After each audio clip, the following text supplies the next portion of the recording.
Hi, everyone. My name is Juan Hernandez, and I'm going to be doing a speech about Costa Rica. So, imagine living in a country where the average temperature is between 65 to 75 degrees year round. Where I live, it's right around 70 degrees year round. And imagine you can be at the beach, and a couple hours later, you can be in the mountains, you can be in a rainforest, or you could be on the other side of the country on the Atlantic. You can get from the Atlantic to the Pacific in a matter of a couple hours. You can do it all in the same day. It's amazing. The weather here is so beautiful. Prices are low as long as you don't try to live an American lifestyle here. If you live like the locals, everything's going to be great. All right, let's talk about Costa Rica. The first thing I want to talk about is the biodiversity and the natural beauty of Costa Rica. Here, they really take care of the country here.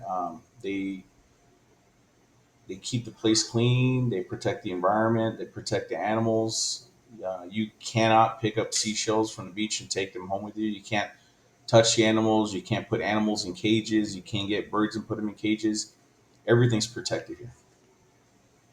There's a lot of microclimates here in Costa Rica, so you can be in a really warm and humid area, and then maybe 30 minutes or an hour later, you could be in a nice, cool area. Like here in the mountains where I live, it's nice and cool. The animals, you got jaguars, you got sloths, you got parrots, toucans, macaws, monkeys. They're all over the place. You can go to the beach and the monkeys will eat right out of your hand. You give them some bananas, and you can't hurt animals here. People don't go hunting here. You can't just go kill animals willy nilly and think it's okay. Number two, I want to talk about environmental sustainability. It's definitely a thing of national pride here with Costa Rica. 99% of the households here in Costa Rica have electricity, and 95% of the electricity comes from renewable sources. It comes from hydroelectric, from dams, from the geothermal, from wind farms, and they get most of their electricity from that. Costa Rica's goal is to become carbon neutral by 2050, and public transport is huge. A lot of people here utilize the buses and the trains, and it definitely helps keep congestion down and pollution down. Uh, Also, there's no oil refineries in Costa Rica, and there's no mining for fossil fuels. That's something huge that definitely it keeps Costa Rica green and clean. I want to talk about the culture and lifestyle next. So Costa Rica, they have a great attitude here. It's called the Pura Vida lifestyle. Pura Vida means pure life. People say that whether it's good morning, good afternoon, something, they get a flat tire, they just say Pura Vida. It's pure life. They don't like to stress over stuff, and they don't like to dwell on it. They just something happens and you move on to the next thing. There's Costa Rica always ranks really high on the happiness ranking, and they have a lot of close knit ties with their family, and people like to take care of themselves. You always see people exercising and trying to take care of their bodies. In 1949, Costa Rica disbanded the military, and they took the money from the military budget and they put it into healthcare and they put it into education.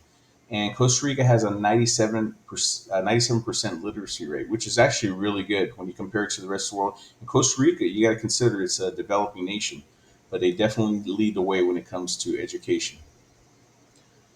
So I wanted to talk to you about a couple things here in Costa Rica. I just want to show you a couple things here. I personally, I'm still a big guy. I'm pretty hefty, but I lost 80 pounds, and I just mostly eat, beans and rice. This every day, I eat beans and rice, whether it's for breakfast or dinner. I incorporate it. It's also great for your wallet. You don't spend a lot of money, and you know what? It's really delicious. My wife makes a lot of good recipes. So beans and rice. One thing in Costa Rica, the milk it comes like this. It comes shelf stable. It took me a while to get used to. I don't drink milk. I'm allergic to milk, but my wife drinks a lot of milk, and so does my family.